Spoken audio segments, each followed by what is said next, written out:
বন্ধুরা, অক্টোবর মাস থেকে শুরু হতে চলেছে বাংলার যুবশক্তি প্রকল্প। এই প্রকল্পের যে অ্যাপ্লিকেশন সেটা কিন্তু অক্টোবর মাসের একদম প্রথম সপ্তাহ থেকে শুরু হওয়ার সম্ভাবনা রয়েছে।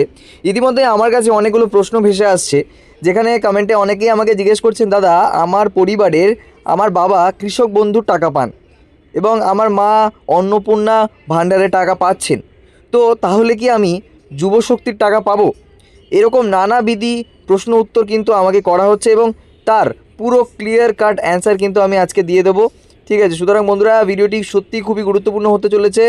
আপনারা যদি সত্যিই জানতে চান যে যুবশক্তির প্রকল্পের টাকা কারা পাবে কারা পাবে না, নতুন কি কি শর্ত আসার সম্ভাবনা রয়েছে, সবটাই কিন্তু আপনারা জানতে পারবেন এই ভিডিওর মাধ্যমে। সুতরাং ভিডিওটি একটু স্কিপ না করে সম্পূর্ণ ভিডিওটি একেবারে শেষ পর্যন্ত দেখতে থাকুন, কোনো তথ্য মিস করবেন না।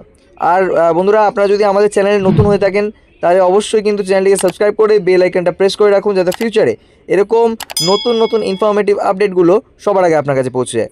তো চলুন আমরা শুরু করি। দেখুন, পরিষ্কার কথা, যুবশক্তি প্রকল্পটা কি আসলে আমরা একটুখানি জেনে নিই কনটেক্সটটা। দেখুন, পরিষ্কার কথা, রাজ্যের বেকার যুবশক্তিদের জন্য আর্থিক সহায়তা প্রদানকারী একটা প্রকল্প। যে প্রকল্পের মূল উদ্দেশ্য হচ্ছে যে যত বেকার যুবক যুবতীরা আছে, ঠিক আছে, তারা তো বিভিন্ন রকমের চাকরির প্রস্তুতির পরীক্ষা নিচ্ছে বা নিজের পায়ে দাঁড়ানোর চেষ্টা করছে, ঠিক আছে। তো সে মতো অবস্থাতে সরকারের পক্ষ থেকে এক প্রকার আর্থিক সহায়তা প্রদান করার এটা হচ্ছে কি প্রকল্প, যে যে টাকাটা মূলত ছাত্ররা বা বেকার যুবক যুবতীরা তাদের চাকরির পরীক্ষার ফর্ম ফিল আপ থেকে শুরু করে, ঠিক আছে, চাকরির পরীক্ষা দিতে যাওয়ার যে ট্রাভেল এক্সপেন্স সেটা থেকে শুরু করে, ঠিক আছে, তাদের নানাবিধি পড়াশোনার সামগ্রী কেনা থেকে শুরু করে এরকম নানাবিধি কিন্তু কাজ করতে পারে এই আর্থিক সহায়তার সাহায্যে, ঠিক আছে। এবারে এই প্রকল্পটা একেবারেই নতুন প্রকল্প নয়, আমাদের যে পূর্বের যে সরকার তার দ্বারা এরকম ধরনের একটা সিমিলার প্রকল্পের বাস্তবায়ন হয়েছিল ইতিমধ্যে আমরা জানি, ঠিক আছে, যার নাম ছিল যুবসাথী প্রকল্প, ঠিক আছে। যুবসাথী প্রকল্পে কি হয়েছিল, ঠিক আছে, যুবসাথী প্রকল্প যেটা হয়েছিল সেটা হলো পূর্বের সরকার এই প্রকল্প চালু করেছিল, যেখানে ১,৫০০ টাকার আর্থিক সহায়তা কিন্তু বাংলার প্রত্যেকটা বেকার যুবক যুবতীদেরকে দেওয়া হতো। বয়সসীমা ছিল ২১ থেকে ৪৫, মাধ্যমিক পাস যোগ্যতাতেই কিন্তু এই আর্থিক সহায়তা কিন্তু পাচ্ছিল। এবারে এই যে নয়া নির্মিত সরকার, তাদের প্রতিশ্রুতি অনুযায়ী কিন্তু আমরা দেখেছি তারা অন্নপূর্ণা ভাণ্ডার দিয়েছে, ঠিক একইভাবে কিন্তু আমরা দেখতে পাচ্ছি যে যুবশক্তি প্রকল্প নিয়ে বড় ঘোষণা কিন্তু করা হয়ে গেছে ইতিমধ্যেই, ঠিক আছে।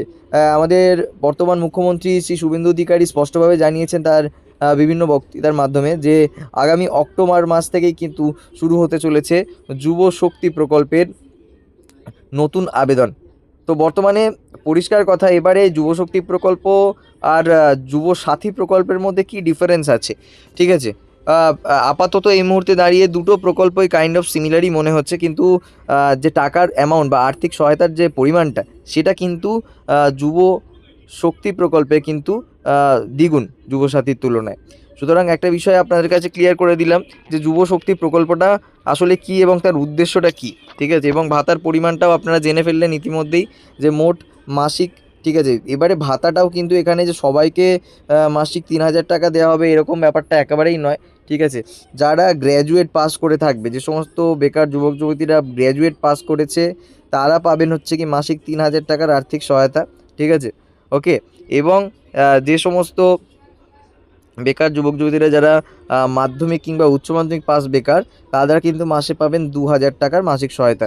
যারা গ্র্যাজুয়েট নন, ঠিক আছে, কিন্তু ন্যূনতম যে শিক্ষাগত যোগ্যতার এখানে রিকোয়ারমেন্ট আছে সেটা হলো মাধ্যমিক বা উচ্চ মাধ্যমিক পাস করে থাকলেই কিন্তু আপনারা প্রতি মাসে ২,০০০ টাকার কিন্তু ভাতা পেতে পারেন, ওকে। এবারে আবেদন যদি আপনি করতে চান, কিছু শর্তাবলী কিন্তু ইতিমধ্যেই আছে, যা কিন্তু আমরা যুব সাথী প্রকল্পের সময় দেখেছি যে পুরুষ এবং মহিলা উভয় যোগ্য। যার বয়স হতে হবে ২১ থেকে ৪৫ বছরের মধ্যে, ঠিক আছে, বেকার থাকতে হবে, আনএমপ্লয়েড থাকতে হবে, ঠিক আছে, প্রত্যেকেই কিন্তু এই প্রকল্পের জন্য আবেদন করতে পারবে। এবারে কী কী যোগ্যতা লাগবে বা কী কী শর্ত লাগবে সেটা একটুখানি আপনাদেরকে বলে দিই। প্রথম কথা হচ্ছে কি, আবেদনকারী অবশ্যই পশ্চিমবঙ্গের একজন স্থায়ী বাসিন্দা হতে হবে, অবশ্যই করে পশ্চিমবঙ্গের একজন স্থায়ী বাসিন্দা হতে হবে, ঠিক আছে। এবং আবেদনকারী ন্যূনতম যে যোগ্যতা সেটা হলো মাধ্যমিক বা সমতুল্য পরীক্ষায় উত্তীর্ণ থাকতে হবে, ওকে। তারপরে যে বয়সসীমার কথা বলা হয়েছে সেটা হলো ২১ থেকে ৪৫, যেমনটা আমাদের যুবসাথী প্রকল্পের সময় ছিল, ঠিক একইভাবে এই ২১ থেকে ৪৫ বছর কিন্তু যোগ্যতা লাগবে, ঠিক আছে। এবং আরও সবচেয়ে ভাইটাল জিনিস সেটা হলো যে পরিবারের যে আয়টা, ঠিক আছে, পরিবারের যে আয় সেটা কিন্তু বছরে 12 লক্ষ টাকার কিন্তু বেশি হলে একেবারেই হবে না। অর্থাৎ আপনি কিন্তু বাতিল হয়ে যাবেন, এই প্রকল্পের আওতায় কিন্তু আর আপনি সুবিধা নিতে পারবেন না। এবং কোনো পরিবারের যদি মাসে 1 লক্ষ টাকা পর্যন্ত ইনকাম থাকে তাহলেও কিন্তু সে এই প্রকল্পের সুবিধা নিতে পারবে না, ঠিক আছে। এবং প্রার্থী যেন কোনো সরকারি বা বেসরকারি প্রতিষ্ঠানে কর্মরত না থাকেন। তো খুবই সিম্পল ব্যাপার যে যারা আলটিমেটলি আনএমপ্লয়েড বা বেকার তাদের জন্য এই প্রকল্প, ঠিক আছে, সবার জন্য কিন্তু এই প্রকল্পটি মোটেও নয়। সুতরাং প্রত্যেকে কিন্তু ভ্যালিড ইনফরমেশান দেবে, না হলে কিন্তু সরকারের পক্ষ থেকে কিন্তু কড়া পদক্ষেপ নেওয়া হবে, এটা কিন্তু জানানো হয়েছে। ওকে, বুঝতে পেরেছেন আশা করি পুরো ব্যাপারটা, ঠিক আছে। এবারে একটা জিনিস আপনাদেরকে বলি, ঠিক আছে, যে আমরা অনেক সময় এই যে আমাদের অন্নপূর্ণা যোজনা বলো বা এখনও পর্যন্ত ইদানিং যতগুলো আমরা প্রকল্প মধ্যে হচ্ছে কি নথিভুক্তিকরণ করিয়েছি, সেখানে কিন্তু অন্য কোনো সরকারি প্রকল্প থেকে আর্থিক সহায়তা পায় কি না সেটা কিন্তু জানতে চাওয়া হয়েছে। এবার যারা সঠিক ইনফরমেশানটা দিয়েছেন তারা কি পাচ্ছেন না সেই ব্যাপারে একটা কনফিউশন আছে, ঠিক আছে।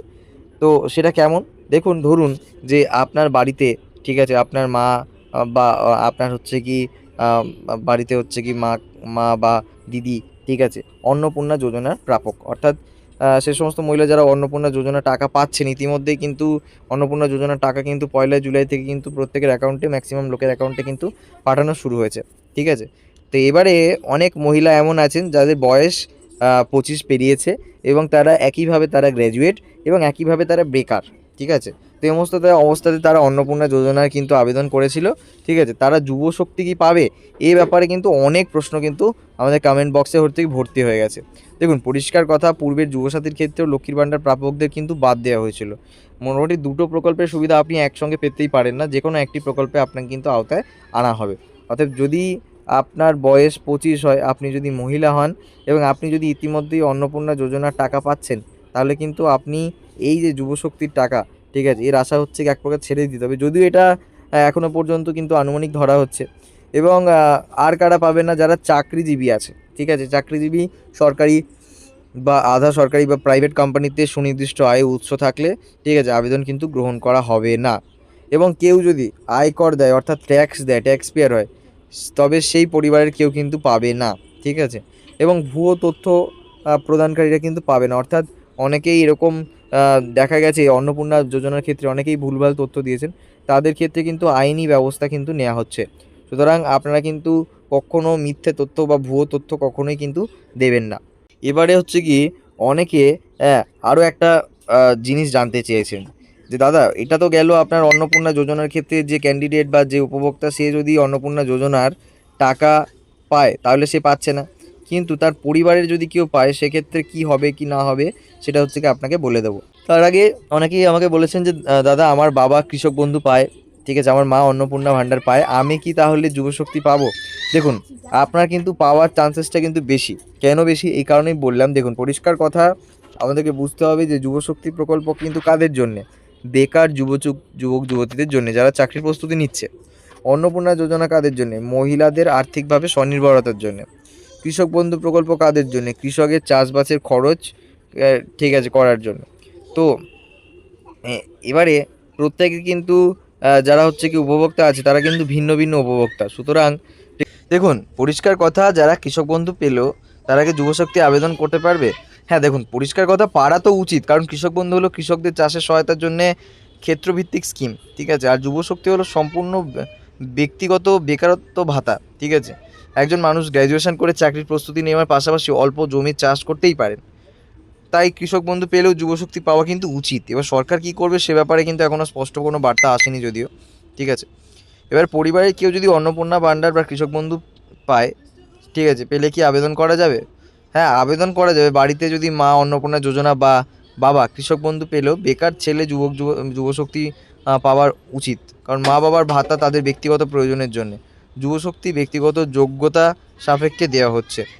একই পরিবার কি একাধিক সদস্য এই টাকা পেতে পারেন?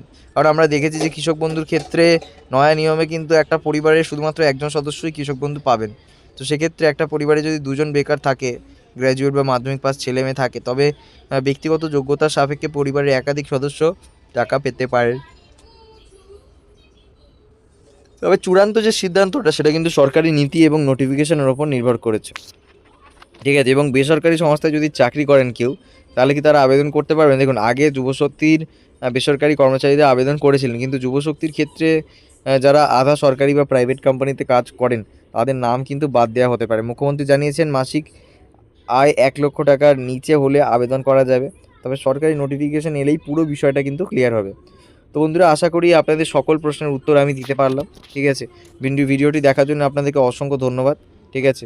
এবং আমাদের চ্যানেলটা অবশ্যই সাবস্ক্রাইব করে রাখবেন। ভিডিওটি যদি ভালো লাগে অবশ্যই লাইক করে দেবেন ভিডিওটিতে। এবং ফিউচারে নতুন নতুন ভিডিওর আপডেট পেতে অবশ্যই চ্যানেলটা বেল আইকনটা প্রেস করে রাখবেন এবং অল করে রাখবেন। তো বন্ধুরা, দেখা হচ্ছে পরের কোনো একটি নতুন আপডেটের ভিডিওতে। Till then, tata, bye bye, take care, ভালো থাকবেন।